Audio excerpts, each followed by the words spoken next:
And we've got people arriving. Hello, everyone. As you join us, it's Mark Walker here from AbilityNet.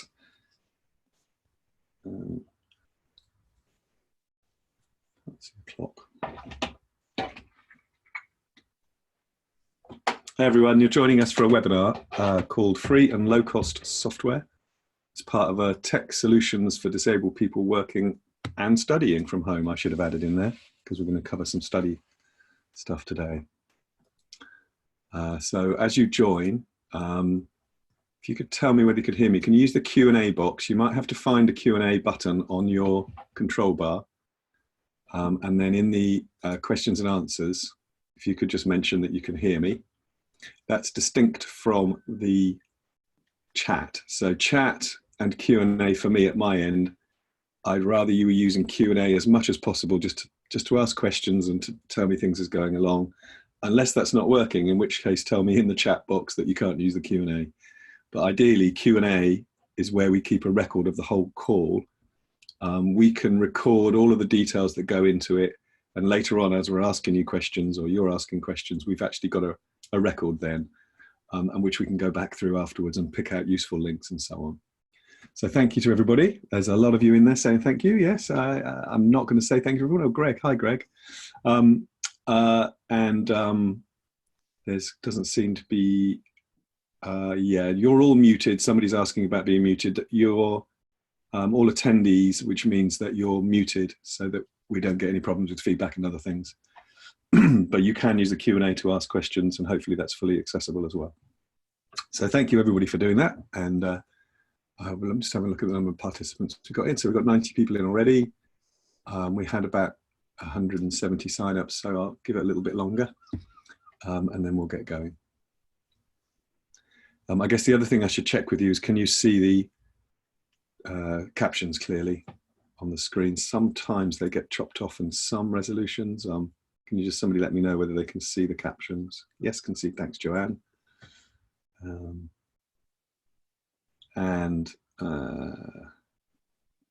We will check it when we do the captions. The only other thing we'll check is whether the other people who are panelists can be heard clearly.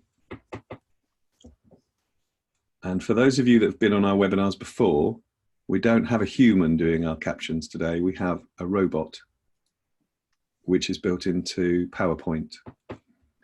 So I will just say, if there's anything that isn't clear to anybody who's relying on the captions, then just let us know in the Q&A, and I can just reiterate anything. It does depend on the sound quality and our ability to speak clearly. It seems like I'm doing okay for the time being. But of course, there may be times when somebody says something that isn't clear, so just let me know in the Q&A. Yes, it's a standard feature of PowerPoint. Somebody's just asked. It's I'm going to have to turn the caption off to show you, so hopefully that won't confuse anybody. If I just click out of PowerPoint, the actual show, in slideshow option, always use subtitles is an option in the actual software. It's just in a PowerPoint slide. And when I come back into the show, the subtitles will now run automatically. The only problem we have with this is means we can't show you any websites or other content outside PowerPoint. It only runs when the slides are playing. I'm sure it will be mentioned in next week's session, which is called How to Run Accessible Online Meetings. But this is just, for us, the challenge is that we have to stay in PowerPoint now to get the captions to work. Whereas if we have our live captions, we can run them over the top of any content, including video, which this probably won't pick up. Is it a similar option in Acrobat? Not for live transcribe, I don't think like that. It is in Teams. If you're using Teams, then you can switch on live captions in Teams. Right, I'm going to get going. We've got 5 people on the call today. There's myself, Mark. Lizzie, say hello. Make sure you're well. We can hear you. Hiya. Adam, can we hear you? Hi there. Hi. Just checking the captions worked. Great. and Addy. Oh no, Addy's not joined the call. Addy's off on something else. Robin. Hi, Robin. I've spelt your name wrong there. Can I correct that? Can we hear you, Robin? Robin's talking. Hi guys. I tried the spacebar to temporarily unmute, but it didn't work. So I had to find the keystroke combination. Hi guys. Okay. Well, the good news is the translation's popping up there, the captions. So today is part of a series of webinars we're running that we're calling AbilityNet Live. We've run a big sort of get together last week where we were really looking across a range of topics just to see what questions there were out there. It was really helpful. We had 670 people sign up for it, I think. So it was a big event for us in terms of the numbers joining in. We've reviewed the types of topics that people were interested in. I will just run through briefly the sorts of things we're hoping to cover in subsequent sessions. But it's really all about disabled people having to work from home or study from home, many of whom won't be familiar with that. And also the people who work in the workplace with them, the colleagues and support lecturers and others that came last week, about the types of tools that you could be using to connect with them. So the number one topic, and as I say, we're going to run something about this next week, is how to run accessible online meetings. Microsoft is going to help us with that. There are lots of features in Microsoft to enable accessibility, and we'll have others as well. But that, in particular, people using Microsoft tools will find lots of features in there that you may not be aware of. Today, we're going to look at free and low-cost software. We're going to cover a lot of topics in quite a broad way, and hopefully provide you with some tips and some places to look for free help. Mental health and anxiety is a topic that's popped up in a number of times, and we may well run something specifically around that, although it is mentioned today again. Top tips for home setup. We had lots of different ideas about how to get your kit set up properly, your laptop or your keyboard and other things. We will probably delve into that more deeply in another session. And then legal issues for employers. The place to look for this first, before we get to it really, because we're not specialists in this, is the Business Disability Forum is doing a lot of work around advice for employers, and they ran a webinar last week and they're running other events. So if they're open to non-members, but I think they have a strict limit on the numbers of people who can attend. So have a look at the Business Disability Forum, and we can try and answer some questions about that today, but that isn't an area that we know a lot about.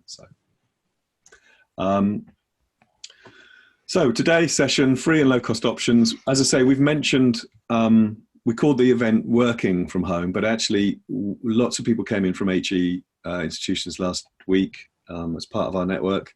And we're aware that students will be equally potentially challenged trying to study from home, depending on what's happening with their courses at the moment. Many of them will be continuing, as far as I understand it, in some form. We're looking at things that are always free, and also special offers and things that aren't that expensive. So it isn't just free stuff. There are some things that will cost some money in here, but looking at top tips and apps that we're aware of that we would be prepared to recommend that can help with lots of things. So just before we get into that, I just want to mention a couple of things that we're doing in terms of support from AbilityNet. You may not know, but we have a network of volunteers around the country, over 300 now, who can go into people's homes and help them with their setup if they're disabled, and particularly a lot of older, vulnerable people. They're not allowed in people's homes at the moment, of course, so we're looking at how we develop our remote services to provide them with what they need. We're doing webinars about those on a Tuesday. There's a series of webinars running on Tuesdays into the future, certainly during April, looking at lots of different aspects of supporting older people and vulnerable people in their homes, and we're working with Age UK and Care for the Carers on that. So if that's of interest, please have a look on our website under AbilityNet Live, and you'll find those webinars. We've got loads of free resources in the form of fact sheets. We're just launching a new service, which is a working from home review, which is a light touch assessment service that's what we would call it, but a half-hour call just to check in on someone who's working from home and feeling that they need some support and extra help. That's launching next week, but you can see some details up there now at abilitynet.org.uk/WFH-review. We're still doing DSA assessments for anyone who knows what those are. Students who are eligible for DSA can access those online, and we are offering them online. Our accessibility services continue as they were. We're doing lots of testing.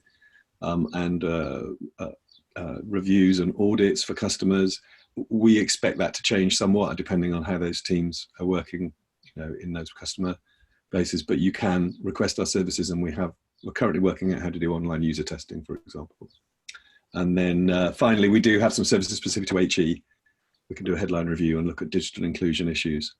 So business as usual to some extent for us, and particular focus obviously on trying to reach out and help people who are in their homes and looking for help with their technology. And then in this case, people who are working from home or studying from home, trying to pick out where the disability issues there are not being picked up by other advice, which is being shared. So I'm going to hand over to Lizzie. Lizzie, could you tell us a bit about your work and the tech demo days that you typically deliver for us? Yeah, so I host with partner universities tech demo days where we go over free and low cost apps around study. But as we've been doing those and the more we've been doing, we realised that a lot of the apps that we talk about cross over and are not just helpful for students in their studies, but helpful for everybody in their day-to-day and working lives. So we break down our demos into different areas usually, which we've kept as they are still relevant for in the workplace. So we look at apps to help with focus, note-taking and organisation, time management, and then mental health in these particular set of demos. And we're going to do the same today. Great, thank you. So leaders, take us away. You're going to cover 4 areas, I think, aren't you? Yep. So, so we'll start with focus, then the note-taking, organisation in general, time management, and then mental health. Okay, so with focus, so we often find that usually what people say they struggle with, particularly with regards to focus, is getting in the right mind frame to work in the first place. Once they are in the right mind frame to be able to stay focused, not getting enough work done, which is normally because of procrastination and distractions, getting distracted. And then just overall feeling like they might not have achieved anything in particular after their working session is finished. Oh, still building this slide. Oh. Okay, so the first apps that I wanted to talk about are background noise generation apps. So people often find that they can't listen to particular words, they don't like to listen to music, but they also don't want to work in complete silence because it's not what they're used to, especially if they work in a large office where there's lots of background noise going on all the time. So these apps are just some background noise generators that don't make anything in particular, just some general noises. So Coffeetivity, as the name would suggest, has background noises of a coffee shop, so you just hear general murmurings and clattering of some cups and saucers and things, but it's just enough to sort of break up that silence that you're probably not used to if you spend most of your working life in a busy office and then you're restricted to your home where you might be on your own.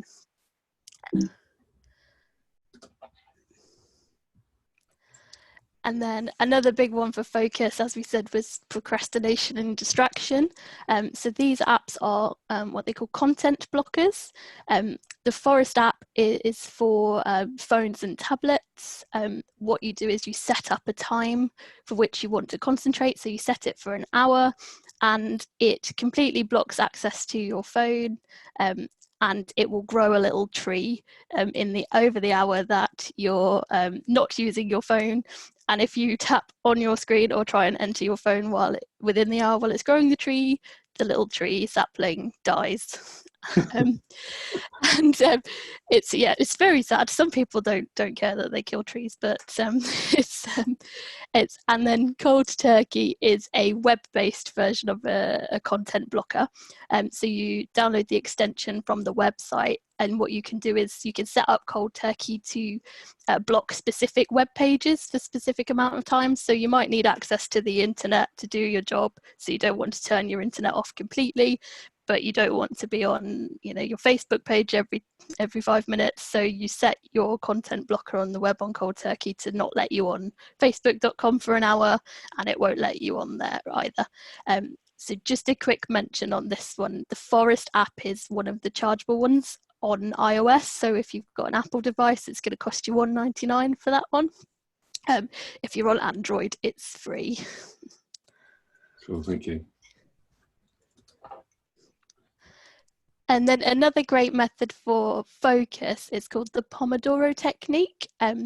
So the workings behind the Pomodoro technique is that if you break down your working time into smaller, more manageable chunks, it makes you more efficient in your time. So traditionally, the way Pomodoro works is a 25-minute work section, followed by a 3 to 5 minute break, and you carry that out in 4 rounds. And then after you've done the 4 rounds of Pomodoros, you can take a longer break of 15 to 20 minutes. And it just helps you manage your workload, and you don't have to think, oh, I'm going to have to work for an hour solid without doing anything, because your concentration's going to wane. But with a 25-minute working chunk, it's much more manageable, and your brain just thinks, yes, I can sit down and work for 25 minutes because I know that I'm going to get a break in 5 minutes, and I can, you know, go and make a drink or do what I need to do, check my phone, go on my apps. So these apps on the screen now are just 2 counting apps, so they just have all of the presets in there. You can change the work time, so it's kind of preference. If you don't feel like you can work for 25 minutes, you can set the work time for 20 or 15. It's adaptable around that. Or if you feel like you need a slightly longer break, they're a lot more flexible. There's loads of different Pomodoro apps out there. There's also web-based ones, and it's also a built-in skill on your Alexa, so it's already there. You can ask it to enable, they call it the tomato helper on Alexa rather than Pomodoro, but it's already there built in as a skill, so you can ask it to run and it will just run in the background for you. Hands up if your Alexa just binged. I turned mine off. I said before I started, I was turning mine off. I knew it was coming up. We need to call her the A lady, guys. That's the word. Oh, thank you. Those are the links there. Yeah, those are the websites. So then note-taking and organisation is a big one. So again, concentration comes in with note-taking, being able to keep up, especially in a lecture or a meeting that you're trying to follow, being able to listen and write at the same time in education, and if you were in a meeting with a lot of people, then being able to organise the notes, summarise them properly. And then in a HE environment, definitely being able to see any screen or board, or if you're in a meeting, not so much now we're all working at home, but if you were in a meeting with a screen or a board, being able to see and write down everything that was on there.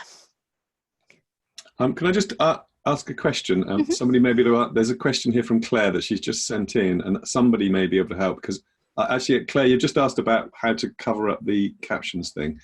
I just actually realised I don't know what you're watching it on. We've got is the Zoom, my Zoom button bar is all on at the same is all on the time in this seminar, so I can see only the top line of captions. How can I make the bottom bar disappear? Actually, Claire, if you could just indicate what platform you're on, that would be helpful. If you're on a Mac or a PC or whatever, because on a Mac for me, I can just make the bar disappear. I can click on it to take it away.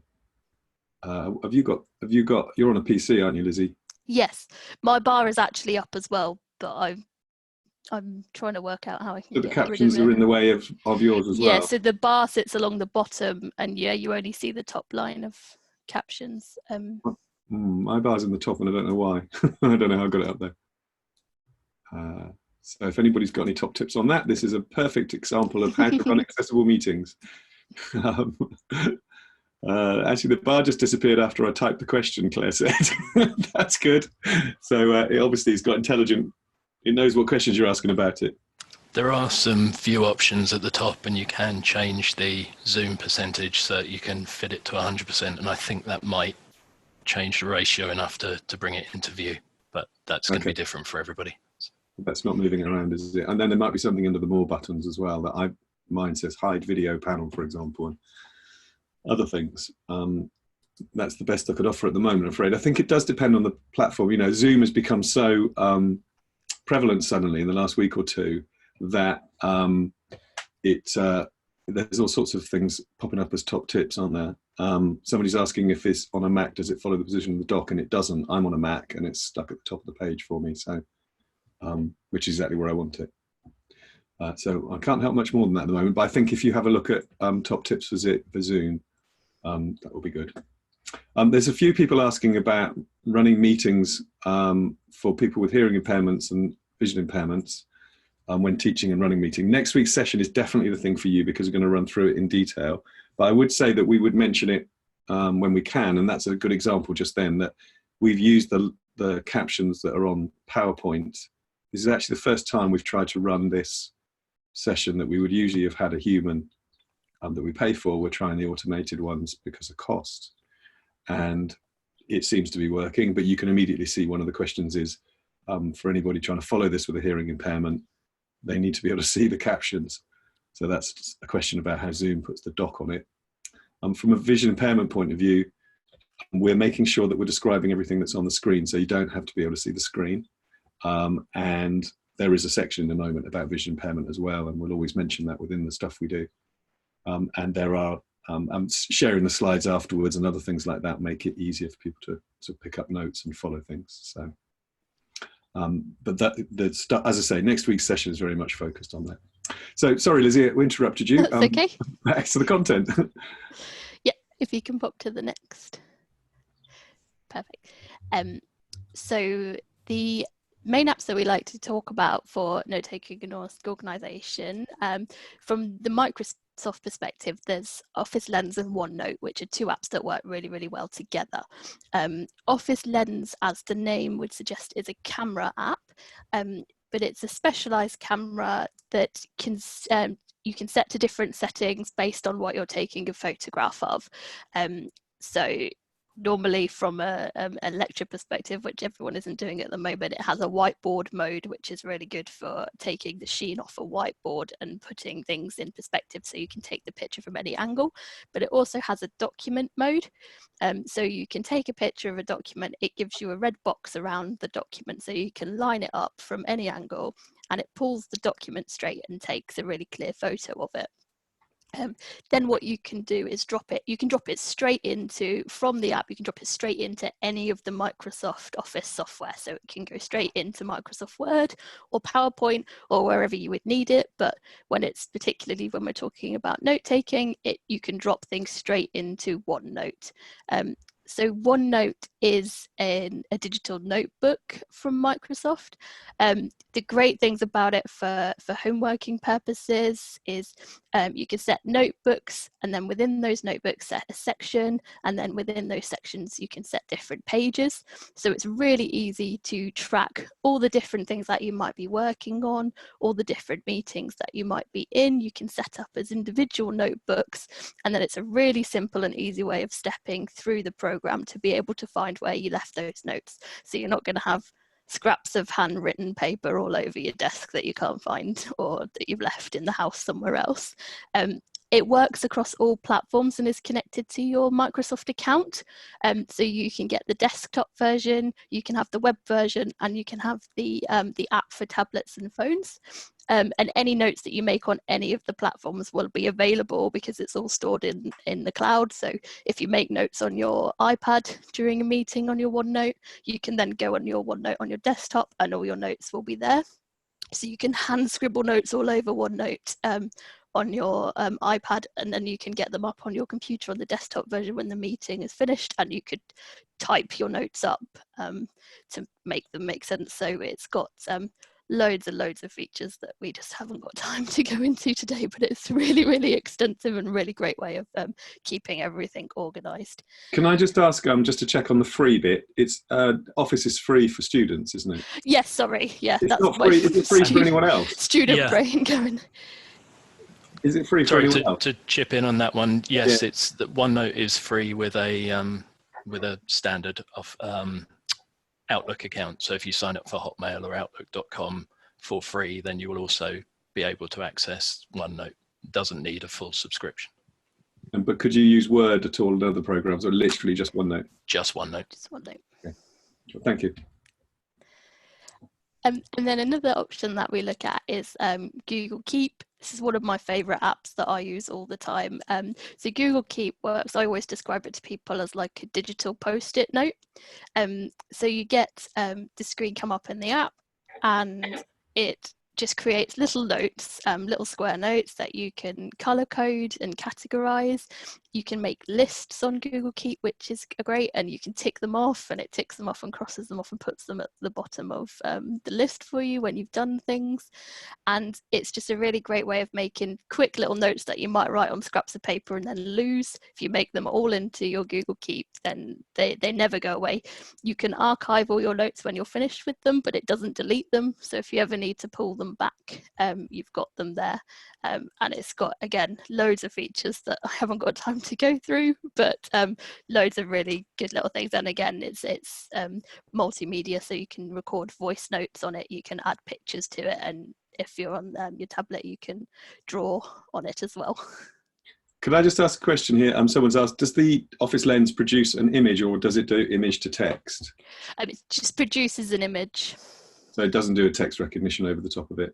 The character recognition doesn't convert it to text? It will do, yes. It will? Oh, it does where there it we can. go. It does. Yeah. Yeah. Thanks, Adam. And Google Keep as well also has a basic OCR function too. So if you put text into Keep, you can make it editable too. There's a question here about Trello as well. Do you know anything about Trello, Lizzie? Adam uses it more than I do. Yeah, so how does Google Keep compare to Trello? I think they're slightly different purposes, aren't they? Yeah, I think Trello is great for project work if you're and collaborative work as well, because you get to progress tasks through a series of stages, whereas as Lizzie said, the perfect analogy is Google Keep is a series of organized post-it notes. You know, you can just kind of organize your thoughts, and it's more of a personal thing. You can share Google Keep with somebody else, but I would think more in terms of, if you're organizing yourself, it's Google Keep. If you're organizing a team, then think Trello. And any idea about the accessibility of Trello? I don't know. It's a mixed bag. It's a mixed bag. So I would probably look at Microsoft Teams first, or even Slack, as a kind of a collaborative working space, sharing documents, keeping track of projects and things. So yeah, look at Microsoft Teams first, particularly if you're a Microsoft house first, and then Slack as an alternative. But yeah, Trello's not 100% brilliant in that department at all. Okay, thank you. Just to remind everybody that I think that we're conscious that we're trying to offer advice specifically around accessibility and disability. So for us, that would always be the sort of perspective that we'd come in on these questions. So you may find that some of these tools work for you because of the features that they have, but then you may find that's accessibility issues for some of your colleagues or students. Back to you, Lizzie. Oh, so we just had a little picture before of how Google Keep looked, but it's fine. Oh, did that jump off? Sorry. Yeah, no, it's fine, don't worry. So then the next topic that we're going to look at is time management. So prioritizing work, actually waking up in the first place to do your work in your normal working hours, forgetting to do things, getting tired. Procrastination is another one, comes up everywhere. We all do it. And then sometimes you can just feel completely overwhelmed with everything that you have to do in your day.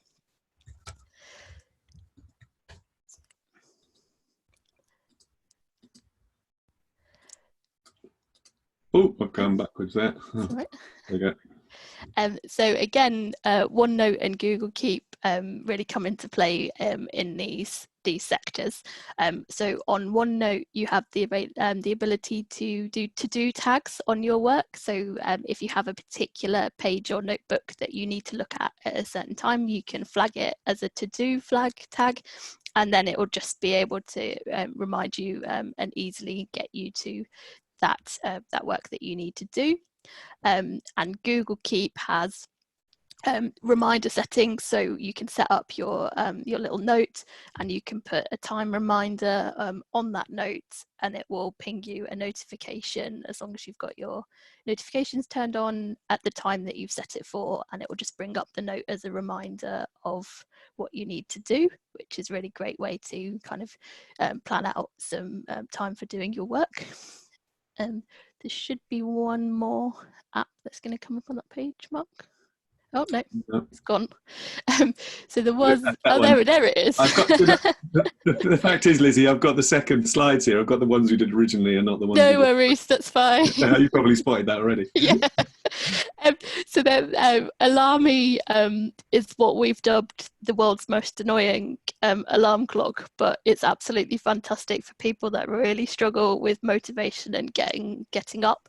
I think especially in this home working environment, if you're anything like the situation that we're having to make do with, I'm now working about 3 steps away from my bed. So getting up and getting out is really important.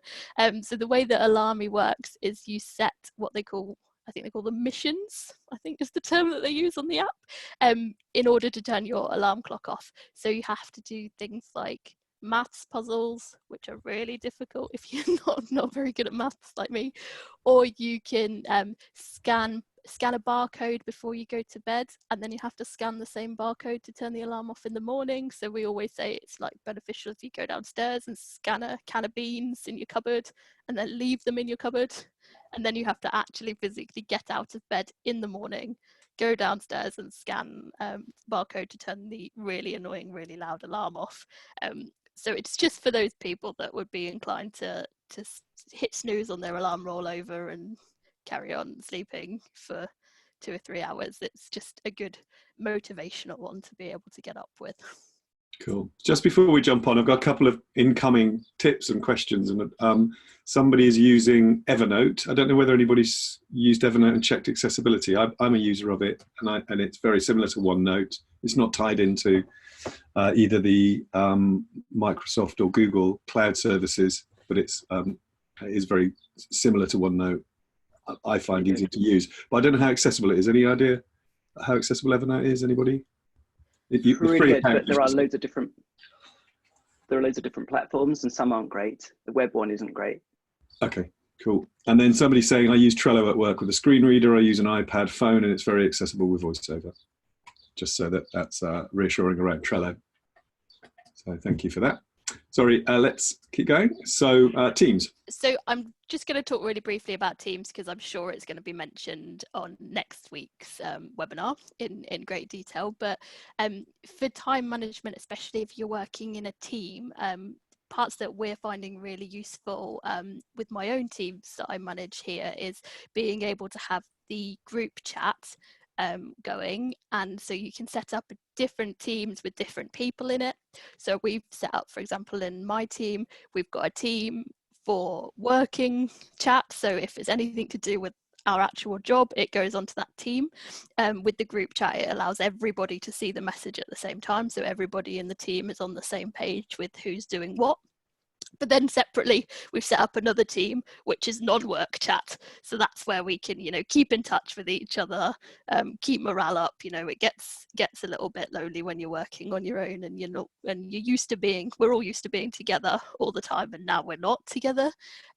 So we have another team that's for non-work chat, and it's just a really good way of managing all of that, so it doesn't all get mixed up together and we don't lose something that someone said about the work. And it also has a file sharing part of the team, so we can share documents with each other and edit documents really easily all together, and it keeps it all in one place and just keeps us organized and keeps us on track with managing all of our workloads. So I'm just feeding back on something there. Yep. Okay. So yeah, that's on to me, I guess. Yes, please. So I'm going to be just briefly going through the apps for mental health. Now, obviously, mental health at the moment is something that a lot of people are, or poor mental health is something that a lot of people are very concerned about at the moment.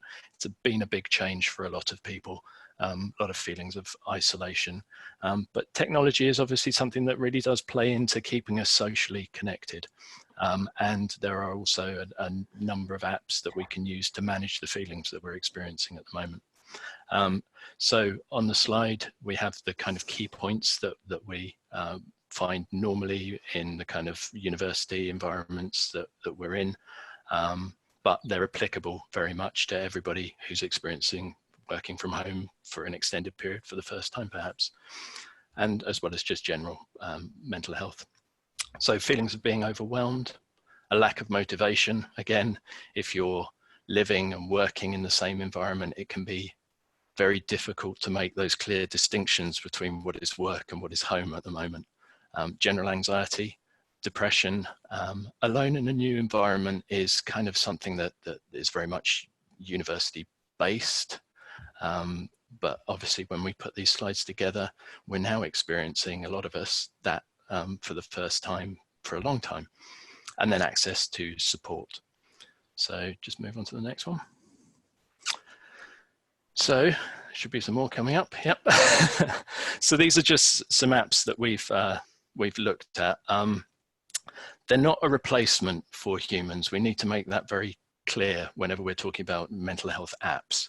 They provide a low-level element of support to people. They're a stopgap, if you like, but obviously they're really kind of coming into their own at the moment with access being difficult. There are loads of options out there. It's you know, you'll go onto the App Store and you'll start searching and you'll find all sorts being offered. So the ones that we've got here are ones that I would class as being trusted enough. We know who made them and why they made them. They're free. For example, if I can just get my notes. So we've got Catch It, which be very careful. I'm just going to read. Yep, let's pick that up right on the subtitles there. That was by the University of Liverpool, their Institute of Psychology, Health and Society, in conjunction with the University of Manchester. It's a CBT app, so cognitive behavioural therapy, and it allows you to record a mood diary, and it gives you exercises and support, little bits and pieces to help you with that. SAM app was the University of the West of England. Brilliant app. It will allow you to track feelings around anxiety, and it will present those to you once you've recorded them over a period of time as a graph. So you can follow how your moods have changed throughout longer periods. So you can maybe see when your anxiety is peaking and when it's, you know, when you're in a better place. What's Up is, I think, an American-based app. My memory serves. I'm not such a big fan of it. It's a little bit gimmicky. It's got some great tools within it, but it's a little bit kind of like, it presents you immediately with a "how are you feeling, show me" on this emoticon kind of, yeah, I'm not such a big fan. Mindshift. This was something that was one of the provinces in Canada created for its citizens, and then realized that it was so useful, and the techniques that it was using, CBT again, based techniques around forming thoughts around how you were feeling, mindfulness, that sort of thing. And then they released it to the general population and then just made it freely available across the planet. So we know where all of these have come from. We know who's responsible and where the funding streams are coming from. Same with Combined Minds and Clear Fear. This is the same company. These were made by the charity STEM4, which is a teenage mental health charity.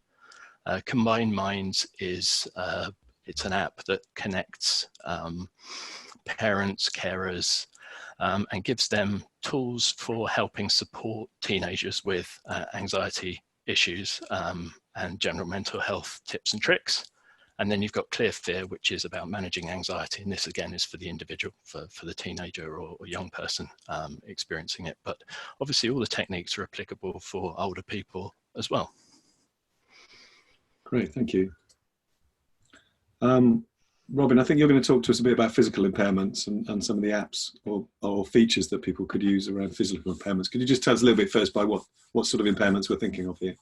Absolutely. So think of everything from quite profound difficulties, motor neuron disease, cerebral palsy, Parkinson's, where there's very significant dexterity or motor challenges, through to RSI. Particularly when you're working from home, you might be in an ergonomically unsound environment. And last week we did a session about, how you can try and minimize the impact of a optimal working setup. Basically, the top tip there is to mix it up, to go from one ergonomically unsound work setup to another on a regular basis. But yeah, RSI, for example, wrist pain, and the full gamut in between. And the sort of area here, or the focus, is really thinking about what's already built into those devices. Now, obviously, if you can bring home specialist assistive technology that you're using at work, a particular trackball or even a joystick that you might be using that emulates your wheelchair, how you drive your wheelchair setup, a specialist keyboard, a more ergonomic keyboard, or if you've got Dragon set up on your machine at home, at work, if you can bring that home, etc. So a lot of that has had to have some proactive thinking, or if you can get access to work somehow and bring those things back if you haven't got them already. But most of the power of helping people overcome a particular physical or motor difficulty is stuff that's built into any device that you're going to be using. And so we would definitely point at mycomputermyway.com. If you go there, everybody shouldn't put up with the vanilla setup, how your iPhone or your tablet or your PC works out of the box, because we're all different. We're not all kind of the same shape and size, and you should definitely check that out. And mycomputermyway.com is a place where you can explore those either by impairment category or by OS. So it covers everything that's built into those. There's a couple of things here that we've surfaced. So assistive touch. So under iOS, for example, there's loads of stuff that you can change to do with, how readily you can do those swipe gestures or those taps or whatever, so that it can ignore unintended gestures or taps. It can learn a lot more about how you operate that device. But the reason why I've got assistive touch here flagged in particular is because a lot of your children are going to be on iPads while you're endeavoring to work. So this is a kind of a dual tip. One is definitely look at assistive touch. It's a way that you can replace gestures with different ones or with on-screen menus that can do a particular command or set of commands. And it can also lock down things. So in case you accidentally get out of an app by mistake, or your children, when you've given them the iPad to play with a particular very self-improving educational app for half an hour or 20 minutes or whatever, they then instantly close it and go onto YouTube or something. In assistive touch, you can actually lock that down so that you can restrict what they're doing to particular apps as well. So that's why I've surfaced that one. What else have we got here? I'm just looking at my notes. Head control, Robin. Yeah, thanks. I'm just to let people know who don't know, I'm a voiceover user myself. I can't see what's going on, so occasionally I'm just going to arrow down through my notes. So head control, hugely empowering, new in a recent version of iOS. You can move your head from left to right, up and down, to move the cursor on your iPad, for example, or Mac. And you can get an add-on for Windows to help you do this using the Windows Hello, if you've got a Windows Hello capable webcam.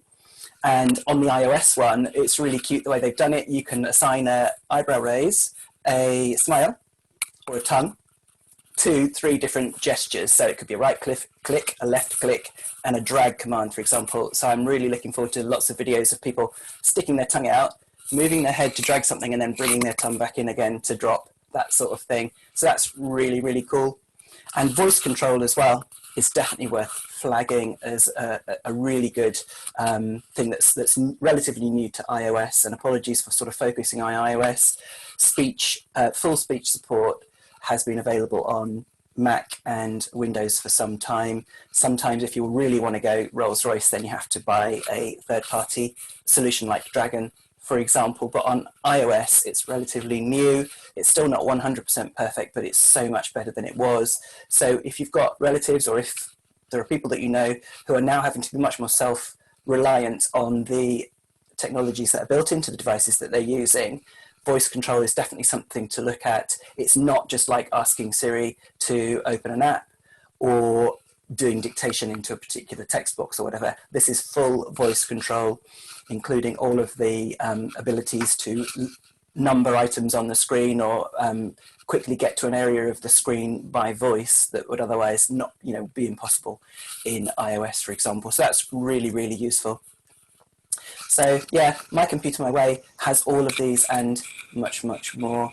And I would also want to say, on the physical side of things, I've been so tempted to jump in about 24 times in what Lizzie and Adam were saying, and saying, oh, there's an Echo skill to do that as well. Everything from taking notes to Pomodoro to getting fit, everything being organized. There are so many things that you can do on the Echo as well. And I would definitely say that for the people with a motor or physical impairment, just being able to talk to the air and very quickly do those tasks as well is really, really useful. So yeah, there's a daily podcast, Dot to Dot, if people are aware of that. We do a different skill demo. I had to get that in, didn't I? We're up to episode 1159 today, guys, so there's an awful lot to catch up on there. And a lot of that is applicable to people with a motor difficulty as well, because it's just natural language. It's a brilliant interface. So yeah, so that's physical. I'm just going to do your commercial break again, because on the captions I got it wrong. It's dot to dot on the, well, or whatever your favourite podcast listener is, isn't it? Yeah, you can get it. You can ask the Echo to play the dot to dot podcast. You have to enunciate it well. It'll give you Doctor something. You can also ask her to enable the daily 5-minute skill demo show, and that will add it to your flash briefing, and you'll automatically get it every day. It's about 2 or 3 minutes on a different skill or built-in function of the Echo every single day. So yeah, thanks for that. Great. Hearing impairment, is that you? Yep. That's me. Yeah, this is a slightly older version of the slides, but I'll start with Tap SOS. Now, this was an AbilityNet Tech for Good Awards category winner, and the person who came up with it became aware that how difficult it was for somebody who is deaf or hard of hearing to access the emergency services. Pretty much impossible. You can't text. There was no way through. So she came up with a tile-based access to emergency services. It basically leads you through a series of screens that describes the problem that you're confronted with, and then makes that connection with the emergency services. And she's recently got the approval for that to go through. I think it's about a year now, actually, say recently. So that's a brilliant app, and I encourage everybody just to make people aware of it. The other things that I wanted to talk about with this slide for hearing impairment are transcription services, essentially. It's the way of turning the speech into text. Now, you've seen the inbuilt PowerPoint presentation translation going on here. I think you'll all agree it's pretty good. It's kind of 85% accurate, and it's probably just about to print a mistake just to prove me wrong. But it's a good enough level of support. Otter is a paid for service. You get, I think, a certain amount of minutes free, but I can't remember how many minutes. 600 minutes per month. 600, yeah. 600 a month, which is pretty good. But one of the key features of Otter that I like is that it will color individual speakers when you get your transcription back, so you can differentiate between who's speaking. The other symbol that is up on the screen is for Google Recorder. This is an absolutely magical app. At the moment, it runs only on the Pixel devices. It will do live transcription as you record. So you can actually watch it subtitling in the same way as you can at the moment when I'm speaking through the PowerPoint. But when you go back into that transcription, you can tap on the individual words and it will jump to that place in the audio. And then you can export the transcription as well. The other one that I just wanted to add as an honourable mention, and part of that was Google Live Transcribe. That's a kind of, it's like subtitling for general everyday life. It will turn your device, your tablet or your smartphone into a basic subtitling device. Now, again, it's a good enough support. One of the instances where we've talked about using it is perhaps for university open days where you can't afford or don't have the resource to have somebody signing and traveling around with people who may need that service. So it gives people a flexibility or something to go to say, actually, I will be able to access this conversation without needing somebody. Obviously, if you've got that person, we would always encourage you to use it. It's not a replacement, but it's something that just gives you that little bit of an independence from that. And of course, we've also mentioned Teams, and Teams has subtitling in it as well. So I need to remember to pop that one in as well. But we'll be talking about those sorts of things in the Inclusive Meetings webinar that we're doing later on.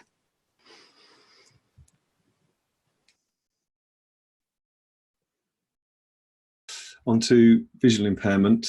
Robin, were you going to talk us just through these things here? I'm being my eye. So with vision, obviously we're talking about all types of vision, not being able to see at all, through to colour deficit conditions and that sort of thing. Plenty of information in mycomputermyway.com. Again, it's mostly about the built-in stuff. It's so important to be able to twiddle the colours and the text size and the arrow pointer size, etc. on your particular device. But there's a few things that I've highlighted here. Now we could literally do, a whole afternoon on things that can help people with a vision impairment. But let's focus on those who are most visually impaired and potentially need most support now that they're working from home and they haven't got a colleague that they can just grab and say, oh, can you click on this capture image for me? Captures are evil. I'm sure you all know about those distorted images that you need to choose a particular one to subscribe to an invariably important online service. So, blind people in particular are very vulnerable in this particular time that we're living in and working in at the moment. So the first one is Be My Eyes. It's a really, really useful and important thing to flag to everyone with a vision impairment. It's a free app on iOS and Android, and it just connects you to a pair of eyes. So there are, I don't know how many million volunteers waiting to just connect to you and use the camera on your phone to help you get out of a sticky spot, whether you've got a blue screen of death or it's doing a reboot, but it's taking forever. And it's on, it's doing a Windows update, for example, and you obviously can't use your screen reader at that level of OS boot up. So that's really, really useful. Be aware, though, that those are just random people, and you don't want them necessarily to be reading your bank statements or sensitive information from the doctor, for example, that sort of thing. But Be My Eyes is incredibly empowering, and there are some special whenever somebody puts something in the chat, it talks, and I can't stop it. So don't put anything in the chat for a sec. So yeah, Be My Eyes also has specialist support. So you can go into a section of the app and you can be connected by video to a Google support person, a Microsoft support person. I had a brilliant session the other day with them, and they can talk you through having a remote setup to control your computer if you're having difficulties, for example. There's even one for Clear Blue, the pregnancy testing people, because blind people don't want to, grab a random stranger to ask them if they're pregnant, what the result of their pregnancy test is. So things like that, it's really, really powerful. Seeing AI, we've absolutely got to talk about this one. This is also from Microsoft. It's a free app on iOS only, unfortunately. There is one similar called Envision, E-N-Vision, one word, AI, which is available on both iOS and Android. But Seeing AI is another must-have for people who have low or no vision. It basically takes AI and applies it to everything that you would want to point a camera at. So if you can use it to read a letter from the bank manager, or tell you what's going on your computer screen, or recognize someone's face, or read a barcode and tell you what the product is if you're about to open dog food versus soup for your lunch, etc., etc. So Seeing AI leverages machine learning in a big way. Really, really useful. You probably want to use that one first, and if that doesn't quite do it for you, then you could fire up Be My Eyes, for example. So those are must-have apps on every blind person and low vision person's device. Then we've got Lyrae, which in a working context, if you want to be able to stay up to speed on what's going on in your area of interest, I would strongly recommend not subscribing to lots of things to do with the coronavirus and that sort of thing from a mental health point of view. But if you want to stay up to speed on technology, politics, whatever your business area is, or just your general area of interest, it could be knitting or something, then Lyrae, which is an app on iOS, is basically an RSS reader. It's very easy to search for a term or a publication like The Guardian or the Wall Street Journal or whatever it is, and everything that every article that they produce, or every article that is published online to do with crochet or whatever, will come directly to you. It's a very accessible app. It's extremely quick and efficient. With a single flick, you can move from one story to another. It will read the headline and the first 5 lines of the article. And if you want more, then you can double tap. If you're a voiceover user, you can double tap to go in and read the whole article. But RSS has always been around. There are no adverts or anything like that. Very, very simple. Definitely have a look at Lyrae as a good way to stay up to speed with all the things in the absence of being able to talk to colleagues about what's the latest thing in your particular business area that you have to stay abreast of now that you're kind of working in isolation.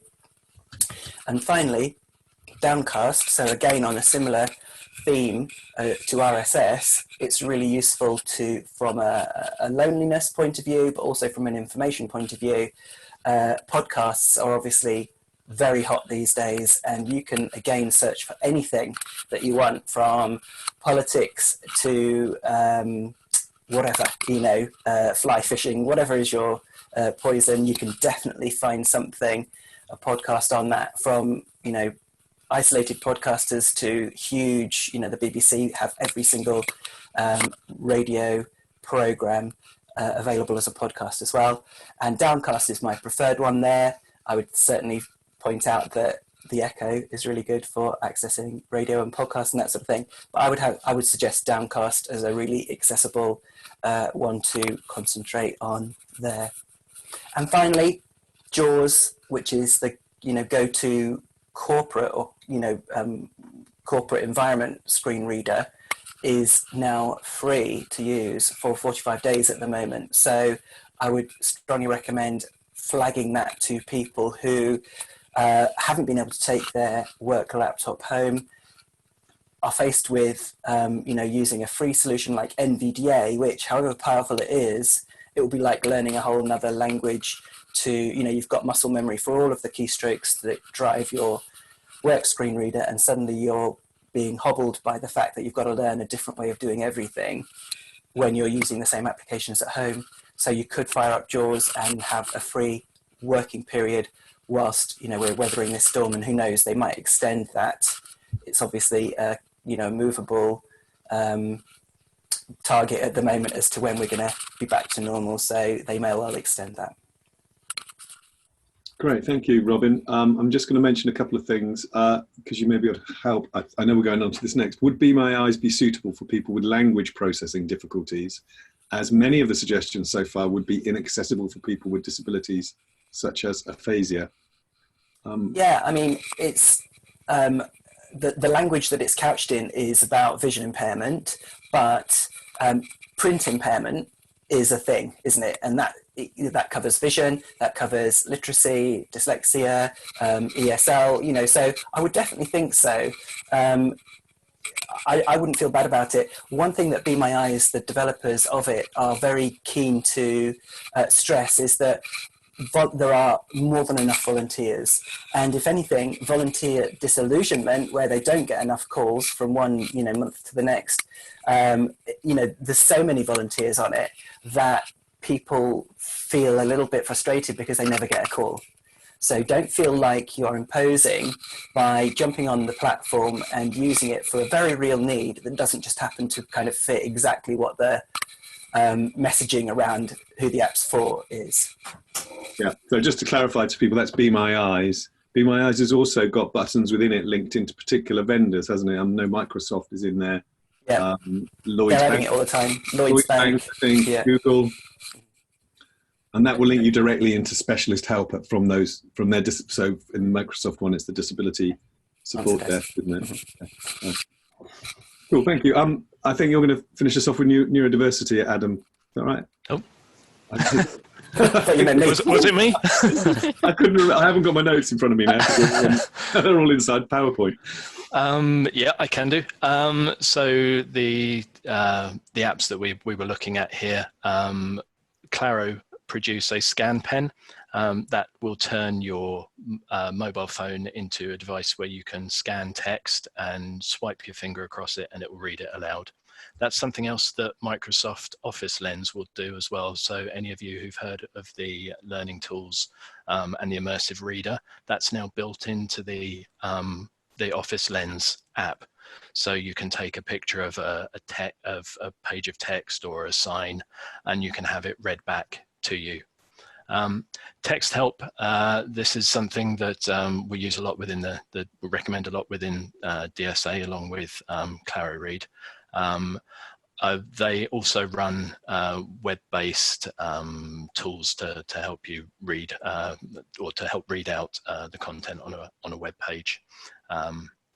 I believe there are various companies at the moment who are just like yours offering license periods, but I don't want to get into sticky ground by saying that Text Help was one of them, but I know I've heard of various assistive tech companies who are offering extended trial periods to help students and other people at home who are struggling at the moment without the assistive tech that they're perhaps used to in the workplace. So just to clarify, that's why they're on there actually, Adam, because we got a note from them yesterday, I think, from Text Help. So asking us to highlight a 30-day trial, I think it is.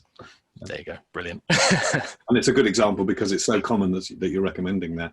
Yeah. And that it is available free for the time being. So it gives a chance to try it as well. Some really great features within it as well. So yeah, really, really helpful piece of software. Great, thank you. So thanks everyone for your input, all the Lizzie, Adam and Robin. I'm just checking back to see if there's any questions in here that might crop up. That I think we've covered a lot of it off, and I think given the time, we'll probably just answer anything else that's popped up in questions, either directly back or in the notes from the event afterwards. So if you do have any questions, please do put them in now. We won't necessarily answer them right away, but at least we've kept track of what it is that you wanted to know that we haven't covered. We've mentioned some of these things as we go along, so there's a list of links here. All of the slides will be available afterwards. The video has been recorded and will be shared afterwards, and we'll also do a quick roundup of links that we've shared, and these will be amongst them. I'm just going to go through them briefly just to explain the types of things you can get. These are all free in some form. My Computer My Way, Robin's mentioned that that's an AbilityNet tool that shows you all the changes and features that you can adapt in your phone, laptop, tablet, whatever. Based around different impairment types, but also operating systems and other adjustments. My Study My Way is a free tool and also available for universities to license, which provides direct recommendations to students about adaptations for their educational setting. Clear Talents at Work does the same, but does it in the workplace. AbilityNet's involved in both My Study My Way and Clear Talents at Work in terms of the content. Our free resources, all sorts of stuff up there, fact sheets in particular, I think. So there's fact sheets around how to talk to your computer or control your computer with your voice. As a good example of something that runs through various advice we've given there. I mentioned our working from home review. That isn't free, but that will be launching next week and it may be of interest to some. The Business Disability Forum has a huge range of resources in there, primarily focused on employers, often looking mainly at corporate organizations, but not only then. And actually at the moment, I was looking at something yesterday, lots of just good advice about the sorts of jargon that's coming up that we're hearing about because of the coronavirus situation. So that's definitely useful for employers, HR, legal type people. Clear Talents at Work is a duplicate there. So thank you everyone for joining us. We've got a series of these running. This was the first one we've done at this time. We're intending to stick to the 1 p.m. on a Wednesday for the time being. We know this is going to be very popular. Next week's all about accessible online meetings. There's been lots of questions today about that relates to it. And then there is some other sessions that are running as well, in something we're calling AbilityNet Live, which has a load of communications tools. I've got one final question here. Sorry, somebody's asked this earlier. Is there an easy way to learn how to create a website? Does anybody have any advice for a visually impaired person to create a website? I don't know how accessible WordPress is. I think it often has its problems. I don't know if you have any insights on that, Robin. I think it's relatively accessible. It changes quite a lot, so I'm hesitant to say that. I know a lot of blind people who use the app to update their content, but whether they were able to set it up seamlessly that way as well, I don't know. But yeah, oh, Amy's just said that, yeah. So Squarespace, I'd love to say Squarespace, but I find that really challenging. So yeah, that would be the go-to one of the ways. Yeah, I think that the answer, unfortunately, is that the platforms, the websites they create may be accessible, but platforms may not be, and that's part of the challenge, isn't it? So, but thanks for the question. We'll see if we can find out some more information for you about that. So thank you for joining us. Thank you to our panelists, and please do join us next week. Join our mailing list if you haven't done, because that's the way we're going to be announcing all of these events. There's plenty more coming up in the next few weeks. And if you have any further questions, then we have a helpline, and you can go to our website and use the contact us form, or call us on our 0800 number just to get some advice. Thanks, everyone.